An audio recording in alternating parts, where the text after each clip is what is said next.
Okay, so who has books? You have a book. Who has books? Just you? What? Yeah, but the thing is that Okay. maybe, yeah. So just want to assume that everybody is on an even playing field and knows nothing what we're going to do. So I'll introduce the whole thing. So this is, again, I'm assuming you know. I don't know what you do or don't know, so I'm going to start from scratch. Yeah. This is Likutei Moharan, the magnum opus. If any words that you translate. So you have a good translator here. Yeah, if you don't know the terms, of course, the Hebrew terms, but he's strong. He's a translator. So, Okay. Yeah. Mais on va le faire I'm gonna ask Rabbi Cohen if there's a word that I just don't want to translate.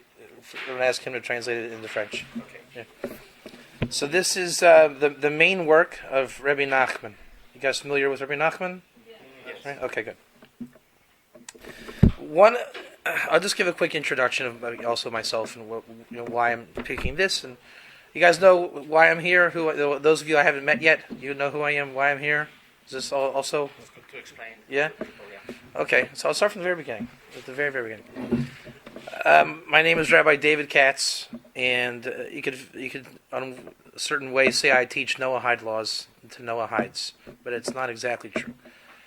I started teaching the Torah from the Torah of Shem, the son of Noah. Right, Bnei Noach, sons of Noah. Shem was one of the sons of Noah, and much of the things I teach, if not everything, which is where we're going to get to talking about this, is a surprise.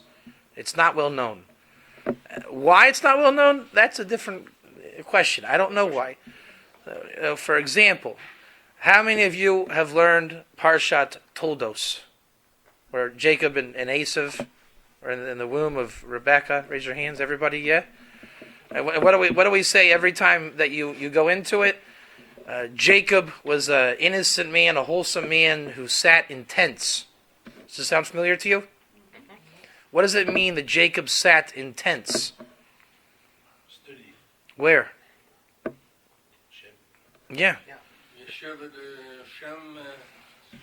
That's right. So that sounds familiar to you? Jacob studied in the tents of Shem and Aver. That's right. That's right. So then you ask your rabbi, "Hey, is that true? Really? That you studied it?"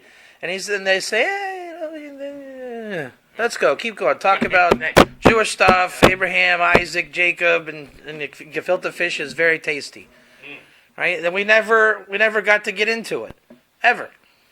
Then the whole year. Then very soon it's the Exodus and Moses is a great Jewish guy, and it's great to be Jewish. And then the year ends. Rosh Hashanah comes. And it's Parshat Bereshit, right? And then maybe this year we're going to talk about it. Maybe it's Adam and Eve in the garden, and then it's going great. What happened to Parshas Noach? How come nobody in Judaism learns Parshat Noach? Trick question. Anybody know the answer? You know the answer? No? It's a very interesting answer. The Jewish calendar, the Jewish yeshivish calendar, operates different than the secular calendar. The year's new semester starts on the first day of the Hebrew month of Elul, which comes out about August, September, based on the calendar. That's called a Zman, a semester, approximately 1 month, right up till Yom Kippur. Yom Kippur, you're done until the first day of the Hebrew month Cheshvan. You know the month Cheshvan? Then that's the winter term, the winter Zman. That goes until basically just a couple days ago, right? The first of Nisan. You're off all of Nisan, and then you come back the first of Iyar. And then that goes again, Tisha B'Av, and you're done Tisha B'Av. And then you have, the Tu B'Av and all these things, and then you come back in Rosh Chodesh Elul. So can you figure out why we don't learn Parshas Noach in Judaism? I don't know why we don't learn it. Everyone's on vacation. Why don't we learn it? Everyone's on vacation. The yeshiva ends Yeshiva ends on after Yom Kippur, right? We just did Parshas Bereshit on after Sukkot. So by the time we come back to Yeshiva, it's Lech Lecha with Abraham. Seriously, it's not a joke even. It's sad. It's a true story. We come back every year, and everybody was supposed to do Parshas Noach at home, but nobody did it. It's not Jewish. I mean, they're supposed to do it. They say they did it. There's something called being Yotzi. Just kind of check it out. All right, I did it. Good. I'm sorry. Noah was a great guy. He's a tzaddik. Keep going. Let's go. Let's talk about Abraham. And every year, we never actually got into Noah. So it's like a sleight of hand. It's a magic trick, because you never got into it. You never got into Shem and Ham and Japheth, however you want to pronounce it, English, French, Hebrew, right? But and we're convinced it's a simple story. Okay, he had a big boat. It rained a lot. He had 3 sons. One was not so great. One was okay. One was amazing, but he sinned with Abraham. Let's talk about Abraham. So the year goes on, and you do a couple parshiot, and then you get to Toldos, and you say, "Oh, Shem's back. Wow, look at this. Jacob is back. Learning, they're back." Part 2, And by the time you ask the question, we don't want to talk about it. Come on. The Torah of Moses is Jewish. It's not Jewish. I don't know. Jacob played with sticks or something. Who cares? Come on, seriously. And, everybody felt that there's something there. Who was Shem? What was going on with the yeshiva of Shem and Aver? What was going on? So the work that I do is being daring enough to ask that question. Because I didn't like the answers. We all got those answers. So if you look, for example, in Parshat Vayetze, when Jacob flees from Esav and he's on the run, I wish there's probably a chumash here. I like to read things inside. Is there a Mikos Gedolos here? I prefer to read inside for the wow factor. If I have to say it from my own mind, it's like, oh, come on, he's just saying that.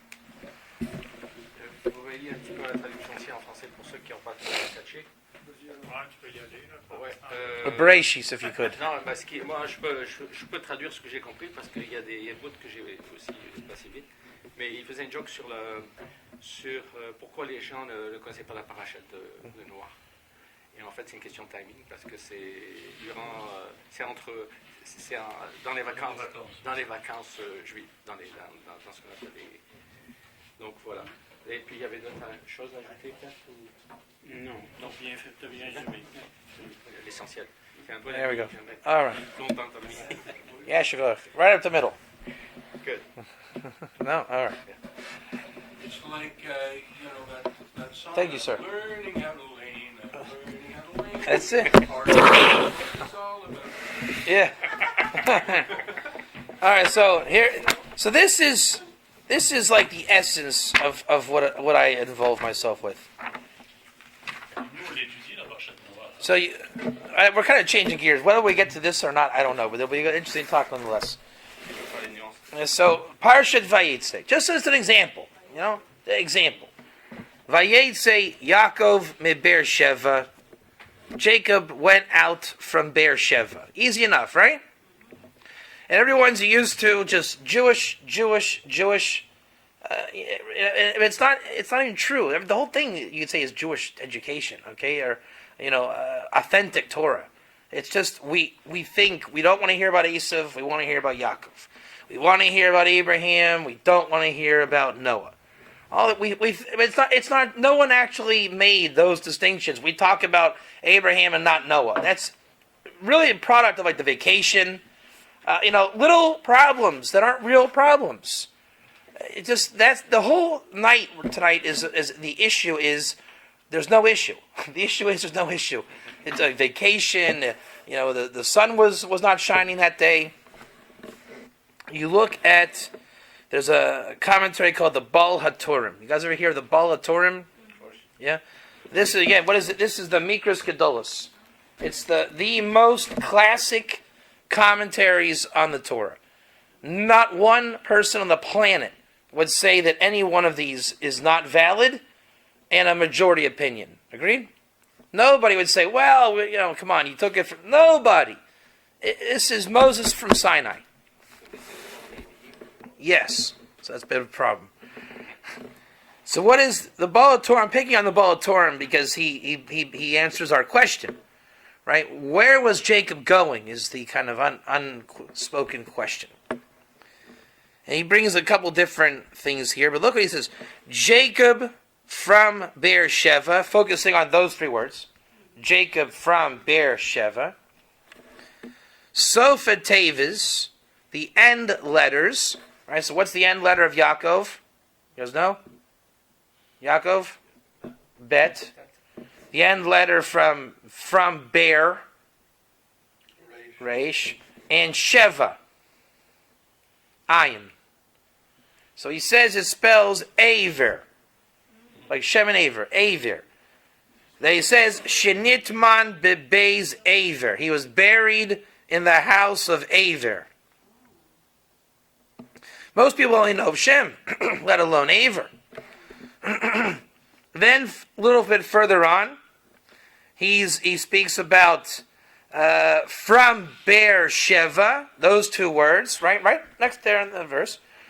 The initial letters, Rosh Tavis, the initial letters, from Beersheba, Me Beersheba, what's the first letter? Me Beersheba, Mem, and Sheva. What does it spell? Shem. Shem. That he was also buried in the house of Shem. Is that not interesting? So the entire Torah, Mikras Gedolos, whether it's the Baal Torah here, we turn a page a little bit, or backwards even. Let's go look backwards. And Parshas told us, we just met our friends Esav and Yaakov, right? And Rebecca is having a little bit of tsaris. She's there. Esav is doing a number in her womb, right?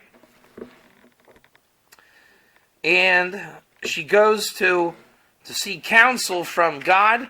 Why is this happening to her womb? Gotta find it inside, but as I speak, she went to seek Shem. I find it inside. I forget exactly. Here it is. There it is. And she went to seek Hashem, the Lord. This is in chapter 25, 22. So it says that she went and sought God counsel to the house, to the Beis Midrash, the house of study of Shem, and some say and Aver.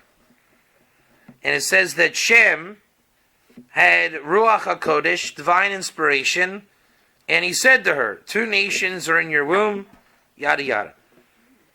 These are just 2 examples of many. So when I started with my work, I noticed a long time ago, about 15 years ago, that Shem was common in the Torah. Not just a one-off. Right, you all know the most famous one, right? Parshas Lech Lecha, chapter 14. Chapter 14, verse 18. In Malki Tzedek, the king of Salem brought out bread and wine, and he was a priest to God above. You know this one? And what does the Baal Torah, our friends, say again? The king of Salem, the initial letters spell Shem, to say to you that this is Shem, the son of Noah. Very interesting. So maybe if you're lucky in a lifetime, and by the way, Rashi says as well, Midrash Agada, this is Shem, son of Noah. If you're lucky, you might catch one of these. Maybe 2. And maybe if you're really lucky, when you learn Parsha told us, and you're in the rabbi's class, and you have the guts to say, what is this tent of Jacob that you speak of? And he can say, well, go look in the Baal Turim, and Shem and Aver were good guys in Torah. If you're lucky, I never heard it when I was in yeshiva. I had to find this on my own, in terms of the sources. Obviously, when you ask somebody that knows it, then you get confirmation. So when it came time to reach out and Back then, I guess I called it being a light to nations. I didn't know what that meant exactly, as I do today. But I wanted to teach the Torah of Shem, as I called it, the Torah of Shem. It sounds very not Jewish. If you tell a Jew, like, the Torah of Shem, it's like, no, there's no proper term called that. What would you call this? I mean, what do you call it? I don't know what you call it. But after 15 years of studies, I have an eyeball for Shem. It's a soft spot. Some people see halacha in the verses. Some people see Jewish history. I saw Shem. And a lot of Kabbalistic works, Hasidic works, deal with Shem in passing. So I thought this would be a great thing to teach somebody. Like a compilation of Shem. So I didn't want to look stupid. And I found an organization to teach. I went out and I bought Otzer Chachma, 50,000 books on disc. Then I did a search, Shem, son of Noah. And 2,000 hits came up. So I at least knew I was okay for 2,000 classes before I looked stupid. So I do the search and I make a note. I must have had a couple hundred ideas just lined up and ready to go. One of the great ones that I found was, why do we have blue tzitzis? Ideally, tzitzis should have blue in it. Why? It says in the merit of Abraham, the fear of heaven. Why then are tzitzis white? The merit of Shem, when he covered up Noah with the garment. So that was a class. And these are classic midrashim. We're not talking from Bob's backyard book and making up things as we go. These are classic midrashim and sources. And that was the big surprise to me. When I was in yeshiva as a young bacher, there's a Gemara in the tractate of Sukkah, 52b. It says there are 4 craftsmen of redemption. Messiah, son of David. We all know that guy, right? Messiah, son of Joseph. Not too many actually do know what that is. It's actually the only place in the entire Talmud that mentions the Messiah, son of Joseph, by name. Nowhere else. Nowhere else. Elijah was the third one.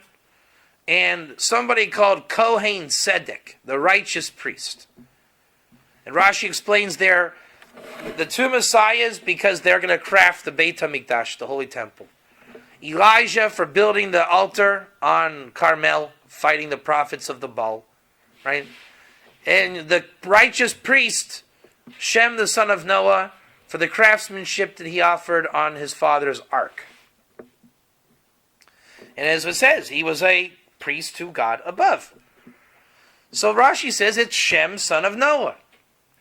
I'm asking every rabbi in my yeshiva, not that I'm trying to offend or anything, but why is this non-Jew part of the redemption team? I thought it was interesting, but it's still, if I can accept it, that doesn't really matter. Why are the rabbis, who are generally very guarded against the non-Jew and historically in the Talmud with the censorship, everything that would, whatever it was, they're here, we're over here, right? So, based on when the Talmud was written, it was very alarming to me that a non-Jew was in the heart of redemption. I found it thrilling, but a lot of people wouldn't be so excited. So I investigated it, and it turned out Shem was everywhere. This was not a one-off. This was common knowledge. Kind of the end of tonight's talk, or the end of all my talks, what's always the surprise? The non-Jew is always part of the Torah. That's actually not a novelty at all. It's everywhere. But we just, again, with summer vacation, the holidays, I'm a little bit busy today, we just never quite seem to get to it after a couple thousand years. So my job was, okay, if you're going to take off Bein Hazmanim, I'm gonna do a little bit of learning, and I'm gonna learn Parshas Noach. So I did, and I look up all the Shem stuff as much as I can. Shem's a pretty good guy, and his friend Aver isn't too bad either. Right? So then there's another one. Let me see if I can find it real quick. In Bereshit, or actually Parshas Noach. I hope I can find it quickly. Parshas Noach. after the flood towards the dispersion. It goes into the lineage of the sons of Shem, correct? 1 second. And one of Shem's offspring is called Peleg. Again, I just prefer to show you inside rather than me saying it from memory. It should be right over here. So Peleg was his name. Here we go. Boom. And Rashi on Peleg. Let's see, where's our friend Rashi? What verse is that? 1 second, just had it. There it is, 16. If I find Rashi or not, Rashi says that Peleg is a miracle because he was named showing the dispersion that was going to happen. So Aver, his father, was seen, for some reason this Rashi is missing. Let's see. Aver was considered one of the greatest prophets of all time. I don't know why it's missing, but because he named his son Peleg, which means dispersal. I don't know why it's not here. It's Rashi, I don't know. It means to dispersal, and it happened in his lifetime. And that's really one of the highest applications of prophecy that exists, is when your name is your prophetic mission, which we need to do your name. We never got to do that. Your name is prophecy. Which, think about, what does Shem mean? Name. And then Aver was the one with Shem who was the prophet. And their academy was one of prophecy. My name is also prophecy. That's correct. Eliezer. Yeah. Which means God is my help. And my wife is always singing, God help.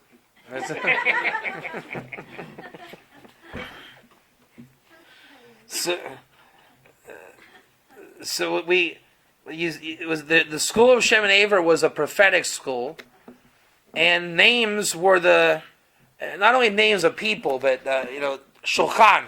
This is called a shulchan, a table, and a delet is a door. They understood the names within creation. Who named it? Adam, from the divine inspiration that God gave to Adam, and they were really, if the Romans codified creation scientifically, then Shem and Aver codified spiritually. And they were really the masters of the ancient wisdom, which is again why you would call the ancient wisdom Torah of Shem and not Torah of Enoch or all the other ancient characters. That's why they had the school, and everybody went to their school, Abraham, Isaac, Jacob, and the Midrashim say everyone was there. So it ends up being that there was an ancient wisdom, an ancient Torah, an ancient path to serve God, an ancient knowledge of God. No one ever said that Judaism began, the whole thing, whether you say with Sinai or with Abraham. I'm not saying those things weren't, what do you call it, what do you call that when you renew? Not when renewal, but reignite the covenant. Abraham with the circumcision and Sinai with. All right, those events are that, but there was always a tradition from Adam onward.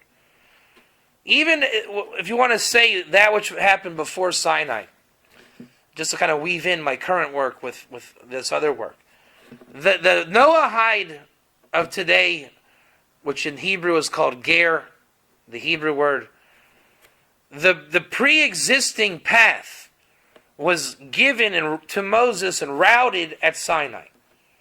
So that if I was a Noahide yesterday before Sinai, yesterday was the day before Sinai, right? And today is Sinai.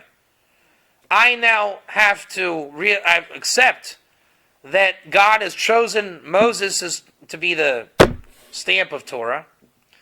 And I have to become a Noahide today as God commanded Moses. Why? Because if I'm half a scholar, I would understand that Moses is Moshe Rabbeinu. He is the master. Now you could argue, maybe I'm the master. Who's Moses? What do I need from Moses? I was a Noahide yesterday. I'm quite okay. The whole point of Moses being the master, I like to not call Moses Moshe Rabbeinu.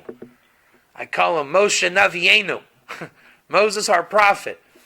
Right, one of the 13 attributes of the Rambam, Moses is the prophet of all time.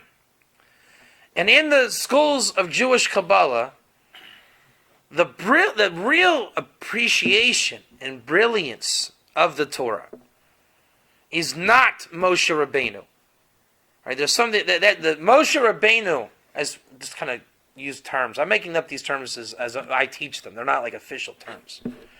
But Moshe Rabbeinu is rabbinic.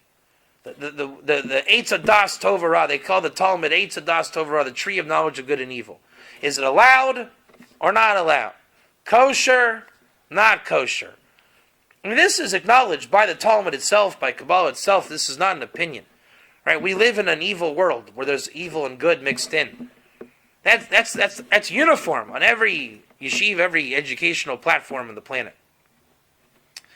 But there's a higher revelation. They call it the Torah of Mashiach, the Messiah, the revelation of Kabbalah through like from the Zohar onward, whether you believe in Kabbalah or not. But everybody knows, even if you don't believe in Kabbalah, there is a higher resonance in Torah, in potentiality. Right? We know that the level of Torah, is it kosher or not kosher, is not called the panemius, the inner dimension. That should be obvious, and even the people against Kabbalah acknowledge that part. So, what it comes down to is there's something called, again, these are not proper terms, but I call it ikar terms. Ikar. Let me explain to you what an ikar term is. And it's related to, these are concepts that I work on.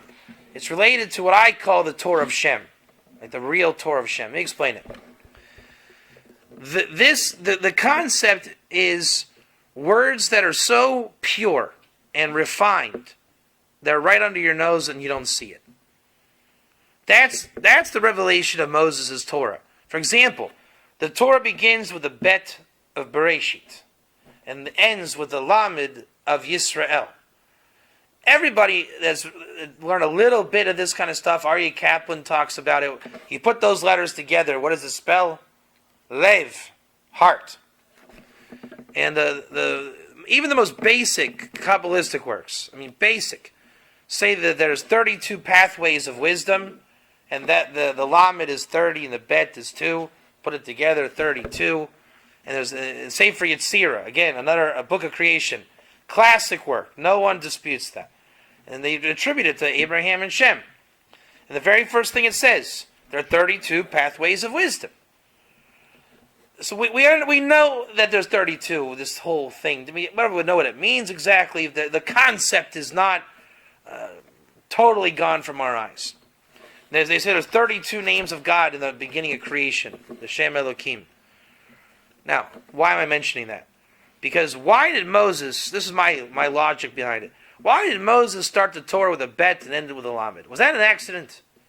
Or can we say he was absolutely a student of that ancient wisdom? That should be obvious, right? He's chosen by God to write the Torah. Now, we never get into Moses' credentials, but why don't we? We should look at his credentials, because he has them. And you start to appreciate, maybe Moses didn't just write some book with his eyes closed and hypnotic trance, but he was a master of wisdom, a master of prophecy. When you get into the deeper works, especially Rabbi Nachman, I have a class on it on YouTube about Rabbi Nachman and speaking about Moses and the Gerim. Moses was a master of spirituality, Torah, wisdom, prophecy. We just don't appreciate him on that level. I don't really know why we don't. Again, it's like Bein Hazmanim. the semester we take off. We forgot to appreciate Moses the prophet. Forget Moses the rabbi. That's obvious. What about Moses the prophet, who wrote the most prophetic book of all time? The Shekhinah spoke through his mouth. We don't appreciate that. And the reason why we don't appreciate it is because the language we don't understand. Now, it's not beyond our ability. It's so refined, it just doesn't motivate people. I mean, it's not Shakespeare when you look at it on a superficial level. For example, in Kabbalah, they talk about the 5 levels of soul. Everybody says, oh, a Jewish person has an neshama. I want an neshama too. The Jewish person says, oh, it's not good for my neshama. Moses hardly spoke of the neshama. Look at the book. Hardly. What you will find is the word nefesh, written in the whole Tanakh 753 times. I don't know how many in the Chumash itself. I did a commentary on it. And I told a guy once, I often make a mistake, and you give this stuff out, and people get offended, because he says, Rabbi Katz, what should I be focusing on? I said, your nefesh. He came back so offended. He says, you called me a fly. He says, Rabbi Ginsburg said a nefesh is a mosquito and a fly. I was like, oh man, what is this guy thinking, Because that's how it's portrayed.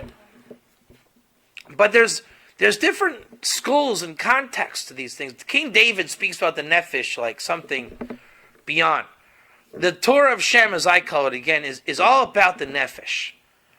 And as I looked up the word nefesh, each time, it's an amazing concept. It's the part of your soul that matters to you. Your neshama doesn't matter to you. Not on a drinking a glass, Baruch Shakoni Varo level. I mean, tangible. You live with your nefesh. You work with your nefesh. We just did Parshas Tazria, right? A couple, last Shabbos. And I was in Cleveland. Everyone was talking about Sarat, leprosy. Where does it come from? And I was paying attention, as I'm not from Cleveland these days. I want to see how people talk about it. Everybody translated Saras the same way. I never would have done it that way, but it was very interesting. They said it's a problem with the nefesh. It's a disease of the nefesh. And I thought, well, that really is a great answer. That really is what it is. Because the nefesh is the part of the soul you live with.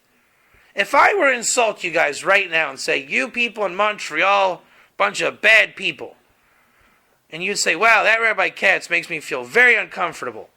What happened in the spiritual realm? I insulted you. You felt bad. Your nefesh did stuff. And then it comes back on me, and my nefesh does stuff. Now there's a crime. I've done damage here. And then Moses' Torah says, you insult your fellow man, rebuke your fellow man. That's all nefesh. I have to do tshuva and apologize. Then all of a sudden, wow, he loves us, we love him, I feel so great. What happened? I made your nefesh feel good. Then my nefesh felt good. It's called coming back to health, doing tshuva, working on your character traits. Real meat, potatoes, simple stuff.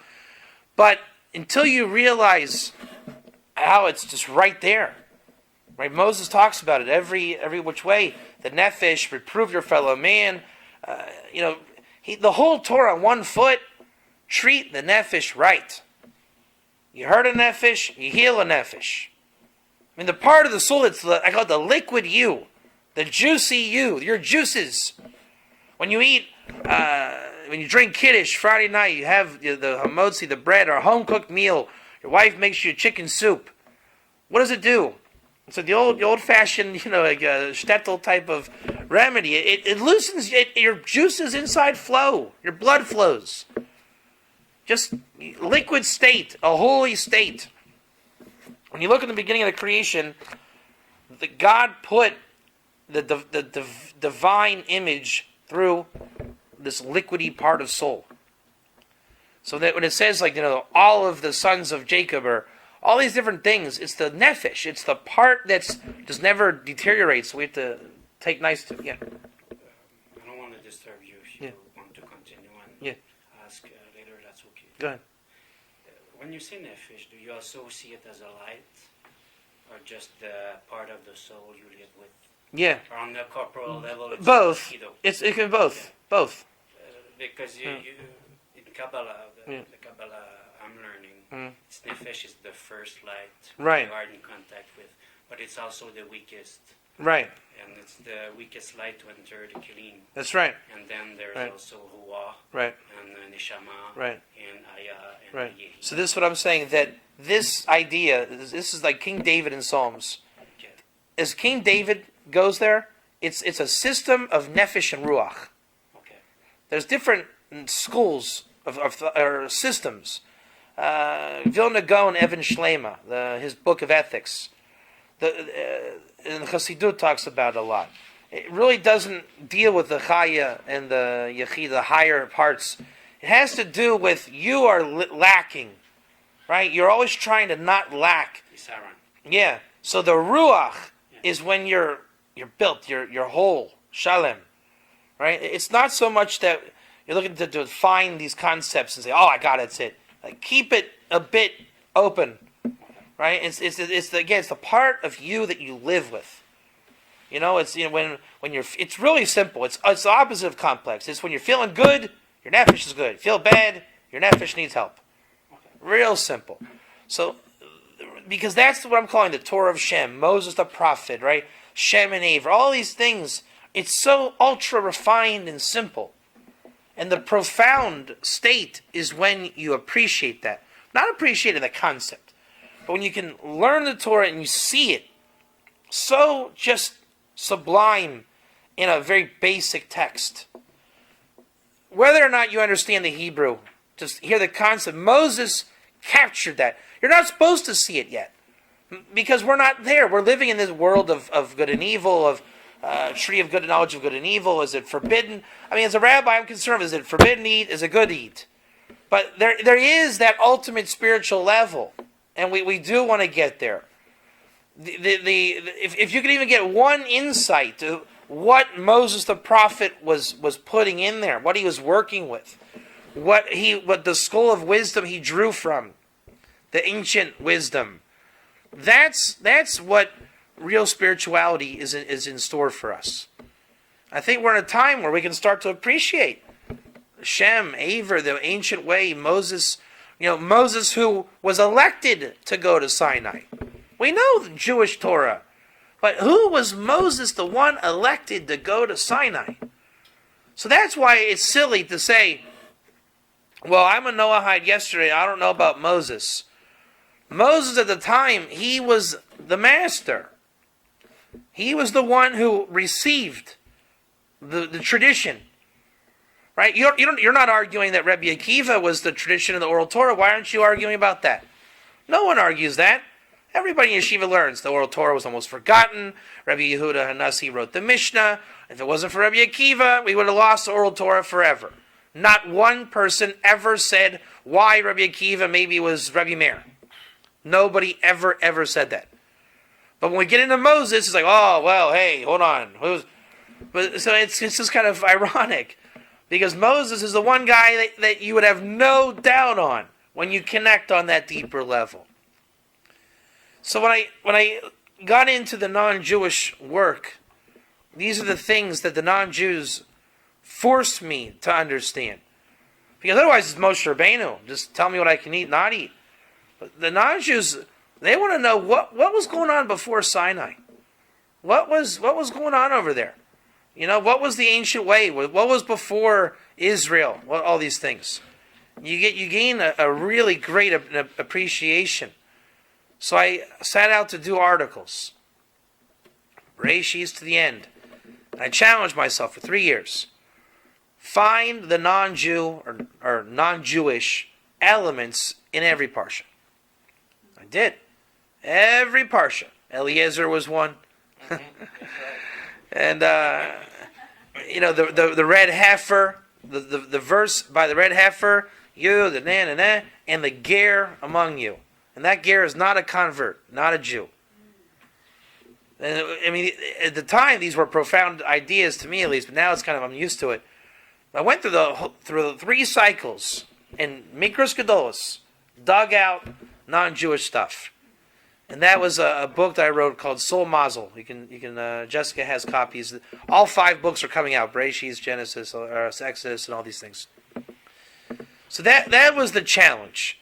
That was Shem and all these things. That was what I taught the 34 classes. That's what spawned the outreach, the interaction. I never really was meant to be a Noahide rabbi or deal with Noahide. It was never my interest. This is my interest. This is what grabbed me. It's what I was looking for. I think it's what you guys are looking for too, no? It's a funny thing. I don't like to make a distinction, Jew, non-Jew. One of the things that I argue with my son about all the time is on Purim, you're supposed to drink wine, you're supposed to get to the state where you don't know the difference between cursed be Haman, blessed be Mordechai. Yeah. Truth of the matter, what it is, without going into a whole pilpul about Yom HaKippurim, the Yom Kippur, the holiest days like Purim. Yeah. The whole thing is, it doesn't mean to get drunk. It means on a higher level to reach such a state above the parsim, above the screens that separate us from Hashem, to realize that there is no difference between Haman and Mordechai, that there's only Hashem, there's only unity, there's only one. God is everywhere except in my pocket. Can't say that because that limits God. God is everything in the world, everything in it, plus more we can't even begin to imagine. So when I look at a non-Jew, like we say, "V'ahavta l'reacha kamocha," you should love your neighbor as yourself. It's really you should love your neighbor because he is yourself. There's no difference. We don't perceive it. We haven't got that mind. But intellectually, I can understand it that there's only unity. There is no difference. The only thing is, it's a different way. You can get to Saint Agatha via Route 11, or you can take, the auto route. Okay? So the Noachites, they have a service. They're Sheva Mitzvah, 7 Noah, and that's their function. And the Jew has 613 function. But we're both going in the same direction, and there's only unity. I can prove that you're correct. There's in Deuteronomy 23:3, it says that the Gerim are the 4th congregation. So there's four holy houses of Israel, or 3 holy houses, 4 houses of Israel: Cohen, Levi, Israelite, Ger. But Ger isn't he supposed to be living in Israel? No, it's one type. You asked me the question. I was Yeah, there's one type. It's a type. There's many types and levels of Ger. That's where that's the pitfall everyone goes into. The most basic Ger Toshav that we're saying is synonymous with 7 law Noahide. He who accepts the 7 laws of Noah. Now, it gets complicated in practicality. We're not going to get into that. But Avodah Zarah 64b, Ezehu Ger Toshav. Who's a Ger Toshav? He who accepts the 7 laws of Noah. Now, again, the rabbinics behind it to make the complex simple is another story. But what it is, in the aspect of Ahavat Yisrael, the love of Israel, Gerim are part of greater Israel. That's not to be confused with Cohen Levi Israel, for those who want to get makpid, which is particular. Right? Now, there is the particulars. They exist. Right? There is halacha of how to govern a Jewish life, a Torah life. But in the concept, if we're going to be here to discuss concept, Cohen, Levi, Israel, Ger. There's 3 congregations that are called holy congregations. Holy here means marriage. The whole discussion is marriage. The Sanhedrin was created to discuss marriage. So a Cohen has marital rights, a Levite has marital rights, an Israelite has marital rights, and a convert is a type of ger. It's called ger gamor, a completed ger. For the sake, on a practical level, not from intention, but practically, now functions as an Israelite that can marry within Israel. That's not why they're doing it. We're saying it's a practical reality. The ger, non-Jew, has a different function within the greater Israel. This is alluded to in several places. Again, 23:3 Devarim. King David discusses it in Tehillim. It says, like, blessed be the house of Aaron, blessed be the house of Levi, blessed be the house of Israel, and those that fear God. Which Rebbe Nachman, we do include Rebbe Nachman, includes the source in the part we were going to do. I don't know if we're going to do. It's a real thing. What I hate about it is it sounds very not Jewish to people, like the Torah of Shem, 4 houses of Israel. I know it sounds a little funny. We haven't probably spoken about it since the time of the first temple. But even if it's not a reality in our time, right, for people to go around saying, well, I'm a ger, 4th house, and I can marry, a mamzer can marry a ger, someone not in the congregation. Whereas today, I haven't called a leading posek, renderer of law, just to check my work. I always check my work on everything I do. And I said, the Shulchan Aruch, it says there's a type of ger who can marry a mamzer. Now, a regular Jew, there's issues there. And he says, today a convert would marry the mamzer. So I said, should we encourage converts to marry mamzers? That's a very, very dodgy thing to say to somebody. And he said, yes. Not like yes, like they should, but who else is there? So when you tell converts that, they don't seem to take too kindly to that, and I don't disagree with them. We are in an exile that requires redemption answers. I gave a talk in Chicago. These were would-be gerim. They said we wouldn't mind marrying people that regular Jews wouldn't marry. We would have no problem with that. The ger serves to do what Jews can't or won't do or whatever. They have a function. And there's many kinds of gerim. For example, the most classic is you give your non-kosher meat to a ger. And that exists today. We say there's something called din shel ger toshav, the law of ger toshav. There's not a ger toshav status. We don't have organizations where we give the meat. But there can be a representation of the laws. If I take on the 7 laws, I'm a representation of ger toshav. You never actually become ger toshav, not till the temple. I'm a representation of the priesthood, but I'm not functioning within the priesthood. Right? I'm not here sent by the temple administrative. I'm a representation of the priesthood. And it does get complicated in halakha, and that's my job to untangle it. What's that? I got a question later. Go ahead, yeah. Est-ce que tu peux te faire la traduction parce que je suis mieux en français, moi. Dans le Deutéronome, il dit qu'à la 3e génération, le pays d'Égypte fera partie de la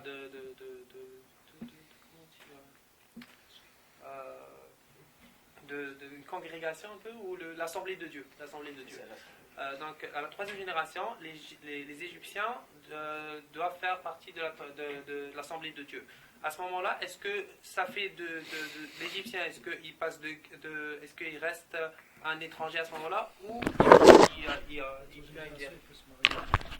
C'est ça. Donc à ce moment-là, il peut plus compter comme guerre.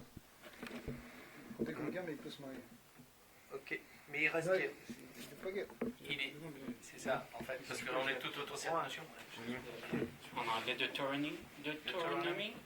In the Deuteronomy, they say that at the 3rd generation, Egyptians. Right, 23:3.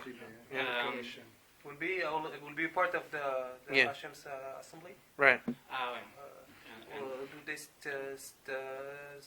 at that time will they still be a gear?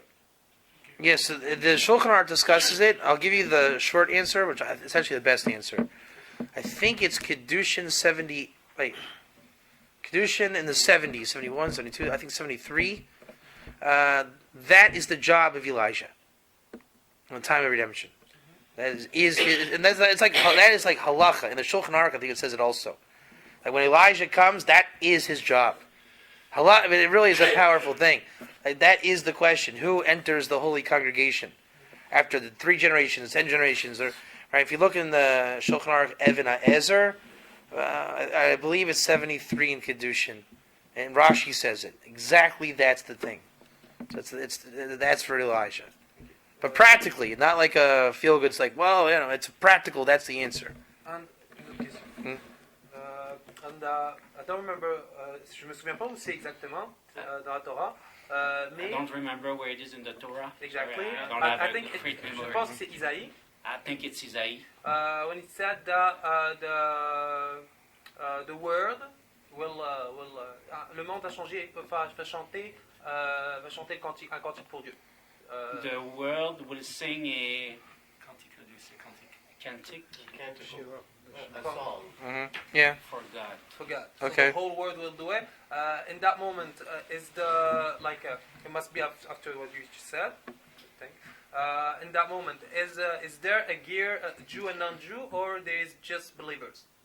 The Lubavitcher Rebbe says the entire world will be Ger Toshav, which means idolatry will be gone. I think everybody will take their portion of how they're able to receive the divine revelation. Everything works out. Everyone, there's no more evil. Everyone takes their portion of revelation. Just to keep it simple, again, the Lubavitcher Rebbe says in the end everybody will be at least Ger Toshav. But again, not the detailed Ger Toshav. We're talking the true believing Ger Toshav, Ger, fear of God, these things.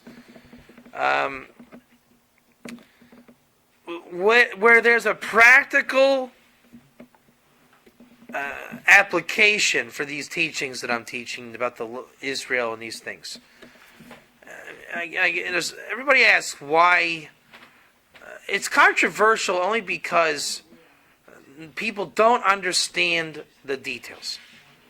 It's a very vast halachic realm to untangle the cords. And I've done it. And it does make sense. And people want the simple answer. And we already know the simple answer. We all are one in love, and like Eliezer said. So then, if you give the simple answer, people say, wait a second. And then if you deal with, wait a second, they say, can't you just say like Eliezer said? So it's a pickle. So I agree with you. But then if I say what you say, they'll attack me for, you're saying us that if I do the hard stuff, they say, what are you making it so hard for? Well, because you attack me if I kept it simple. Make up your mind. You can't win. That's right. So, most people, if not all people, deep down believe in the simple answer. We're humans, we're mankind, see past the shtusam.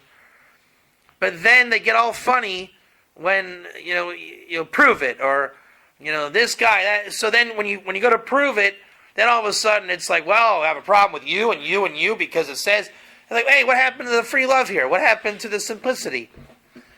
So I'll tell you why the details matter. Before I say on that point, let me give an introduction to a smaller point. This world exists because of a Amalek, doubt. As I say, the Amalek is saying about your doubt for 240. The thing that's keeping us right now from God and from oneness is doubt. If any of you have even this much doubt, let's assume I'm teaching the truth. Let's just assume it. And if you doubt it this much, that's what's keeping the revelation out. We all have a doubt at this table right now. But not even to the point you're not like here, like whoa. But on any level, smallest amount, it's gnawing at you. And it's keeping you a little on edge. Even if it's, wow, this is interesting, but how am I going to remember all what he's saying? That's doubt. Don't do that. The world to come is when God makes his promise known that you don't doubt anymore. So imagine if we could remove the doubt right now, theoretically. Just imagine. All right, everybody, Papa just started. Welcome. My name is Rabbi David Katz. I'm introducing you to the world to come. God sent me. All right, I'm the prophet of Israel. Elijah's over there. You say, wow, thank God. Finally, wow, thank God. I can relax. It's okay. So now, all of a sudden, if I say something deep, it's like, okay, no problem. Get it tomorrow. What's the problem? Right? Tomorrow, Michael will show up with a harp. What's the problem? If you knew that, you would relax. And you would have no doubt. And you would have a total connection with God. Therefore, it's doubt, which we know is a Moloch and the enemy. And this is famous stuff. 240, this is the Gematria. When we want to believe Jews and non-Jews, are both in the divine image of God they were created, right? We want to believe that. We want to, we'll say it, we'll make war over it maybe. But there's that doubt. Are you going to stand up and say, I love this non-Jew like myself? In front of all the Jews and the rabbis. And let's say you are prepared to do it. Okay? You got some guts and you can do it. And he says, yeah, where's your source? Now what do you do?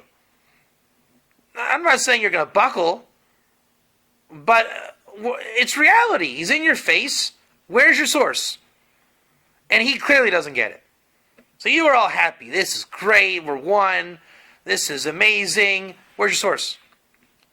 It's a downer, isn't it? It's you're having fun. Your mom says, "Clean up your mess." Oh, come on. What are you gonna do? You can't just beat him up. You can't hit him with a hammer and say, "I don't like you. Go away. You're inconveniencing me." What are you gonna do? You have to deal with the reality.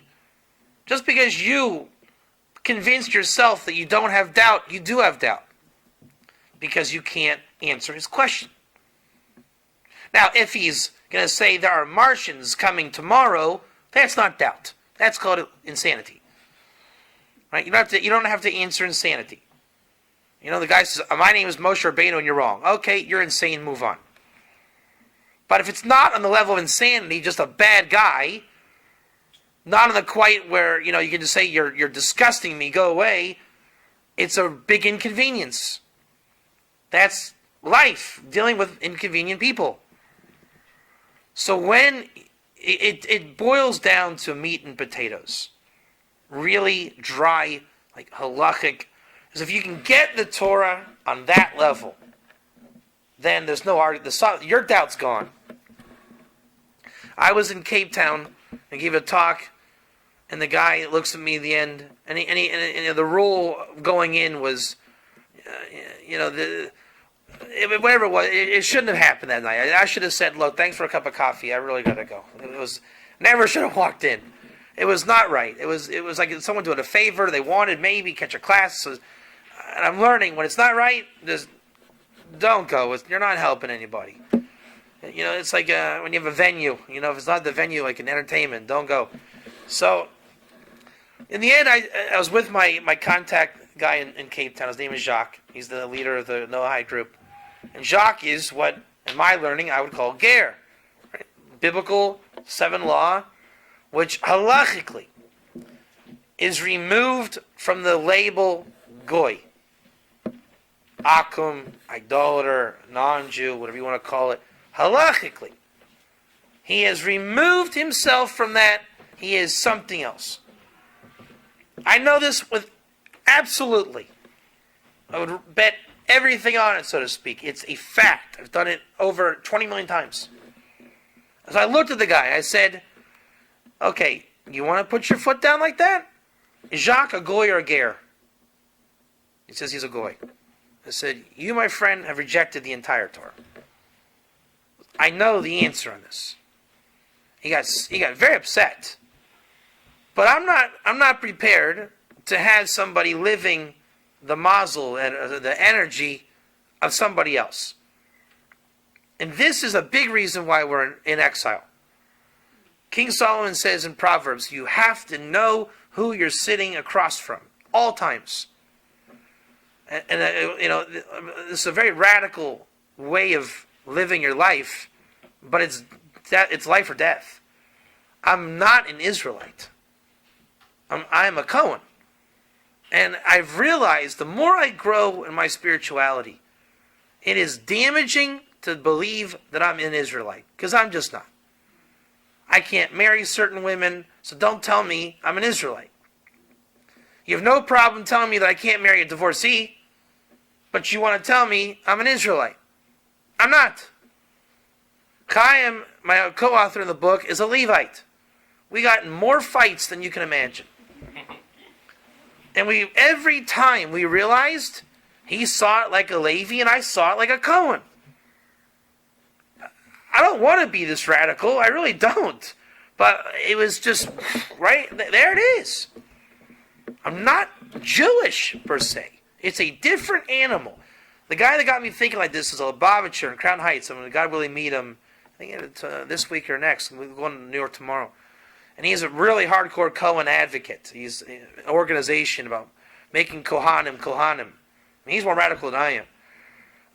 But I support radicalism in this because it's your mazel. Don't call a woman a man and don't call a man a woman. It's confusing. It's just confusing. And don't punch her in the arm and say, hey, dude, come on. It doesn't work that way.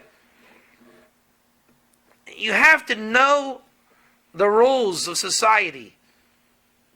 Too many people have lost the appreciation of simple rules. R-O-L-E-S. The Israelite is not a Kohen. The Levite is not an Israelite. And the Ger is not an Akum, an idolater. The nations of the world have been given by God through Moses' Torah of Sinai the ability to remove Klipa, you call it in Kabbalah, call it Chassidus. Concealment. What's that? Concealment. Concealment. You can lose concealment. It's been given. And no one needs to apologize for that. Concealment, Olam, also in Kabbalah it's Olam because it's the world. Yeah. It's a concealment of God. So when you climb the ladder, the spiritual ladder, c'est juste pour que c'est dissimulation. Le mot qu'on utilise, nous, c'est dissimulation. Et un synonyme pour ça en hébreu, c'est Olam, parce que c'est un monde spirituel. Et puis, plus tu t'élèves dans les mondes spirituels, plus tu révèles Dieu. Alors, ce sont des filtres qui tombent.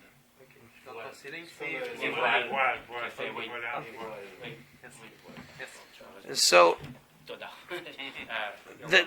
the concept of Israel is that Israel was brought out from Klipa. What he said, Klipa. That's the word, Klipa, what he said. Israel was taken out of Klipa. I mean, that's known, right? From Abraham, Isaac, Jacob, receiving from Shem, it was removing Klipa, removing the filth from the snake, right?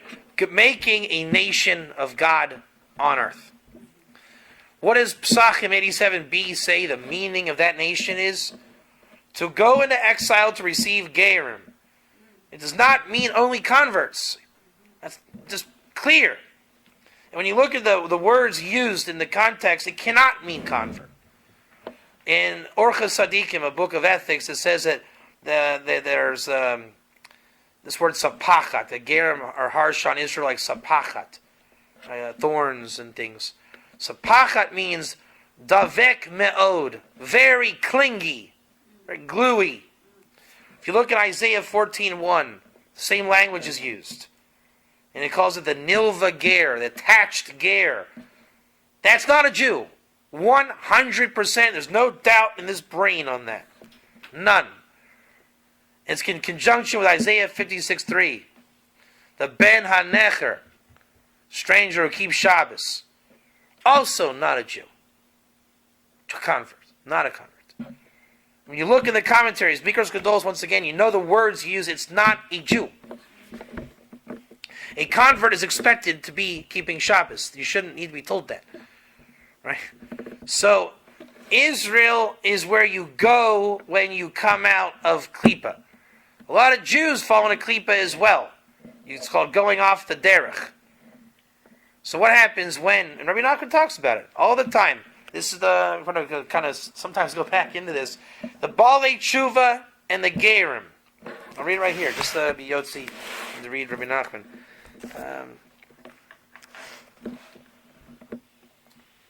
Where is it? Oh, I went back. I probably went back to back. 17. 1 second. 1 second. Okay. This was what I was originally going to read. Here we go. Where is it? There it is. He's quoting Isaiah 44. Right? It's on a little bit of a rabbit trail here. Okay, it's just Rebbe Nachman talking about Gerim. And he brings, he's in a whole piece, but just kind of isolate here. Isaiah 44. He quotes the verse. This is written by the hand of God. Perish Rashi. He says, I'm quoting Rashi. So all those people that want to say Rabbi Nachman, it's Hasidus, it's not real Torah, da-da-da-da. Well, he's quoting Rashi. Elu Bali Tshuva. These are the Bali Tshuva. Hainu Bechinas Hatov. This is the aspect of good. Sheshav V'choizer L'Mekomo. The return to this place. Then he goes on, and in the last, there's like 4 parts of the verse. You can look it up in your own time. It says that Yamatzeh Chtuv Asher Hagid Mordechai Kanal Ubashem Yisrael Yechanim. And the name of Israel will be, it's prepared. Elu HaGerim. These are the Gerim. Ki al Yedei Sheshav V'chozer Hatov. Since by al Yedei, that they by means that they returned, and they returned the good. Al Yedei Zeh, by that, it makes Gerim. So it's the idea that Rabbi Nachman speaks about Gerim and Bali Tshuva all the time. Why? Because people go back into Klippa. It's reality. You can be brought out and you can go back. So Israel is a nation brought out of Klippa. For all of time, you have a refuge in this world of holiness called Israel. So obviously, Gerim are part of Israel. They attach to Israel. What else could it be? Yeah, that's what it is. It's like saying it's dark in here. Well, here, go screw a light bulb in the lamp. Why? Because that's what a light bulb does. You screw it in, you turn the light on, and there's light. Don't you think it's also to protect Israel? Because the klipa, it's a shell, right? Yeah. So like something you find over a fruit. Yeah, or, right. Comment on dit graine? A nut. A chaff, no? After a crop or Right. something. So it protects the fruit, the interior of the fruit. So that's what they say, that the Gerim protect Israel. That's what the fourth encompassing house does, called Klipas Noga. Right? It protects. So we know Klipas Noga has aspects of good and bad. Yeah. So when the Ger oscillates back to good, then he is the fourth house. He's still in the world, but he can touch it. He protects the inside. My students around, this is their main thing, the Klipas Noga, to create space for the Kohen Levi Israel. And they Ger's just my vernacular of this, they understand their function. Guys married to a woman that doesn't want to convert, they live far away. Conversion's not always going to happen, and most of the time it's not going to happen. So are we going to say you're out? You can't go to Brooklyn, you're done. Most people fall into the category of Ger for very practical reasons. Klippa is this world, the fabric of this world is what makes it possible. If your job, your life keeps you where you are, and you can turn your spot, like you're saying, into a holy good spot, and you attach to Israel. Again, the Bali Tshuva and the Gerim, and the theme of Rebbe Nachman's Ger is they're always linked together. For that reason. It's interesting, if you look up the verse with Rashi, and if you want to say, well, how do you know it's Ger? Non-Jew. Rashi there has an additional little spot that he doesn't bring. It says Geri HaEmes. Geri HaEmes is part of what I call Ger code. There's words all through the Torah in conjunction with Ger that refer to just the tradition of how to understand it, like road signs. Then you'll say, well, what is Geri HaEmes? They're the Kutim, the Kutim, which were historically not full converts. They took on some things, other things they didn't take on. They're called Geria Emis, meaning they're not treif, they're not so out of whack that they're problematic. It's a discussion in the Talmud how they're to be received. But then on Avos to Rebbe Nassan, he says they're in the Pirkei Avos, right? You guys are in the Pirkei Avos? Someone said that. You said that? Someone said that. Someone said Pirkei Avos. Yeah. So there's an alternative to Pirkei Avot, the Ethics of the Fathers, called Avos to Rebbe Nassan. It's like a fuller version. And he says the same verse, same Rashi, same thing. It's called Geri Umos HaOlam, the Gerim from the nations of the world. So the surprise of Ger is that everybody that jumps from the doubt aspect to say, no, it's not the Jubilee or the land or it's a convert, you're coming from a very limited perspective. And it's to be understood because the Torah is very large, very, very vast. And Ger is all through the whole Torah. Just like we talked about Shem, all through the Torah. If you're not looking for it, you will assume that this little sliver of Rambam is all there is. And no one's saying the Rambam's wrong. We're saying the Rambam is speaking about a very small aspect of Noahism. One aspect, called 7 laws.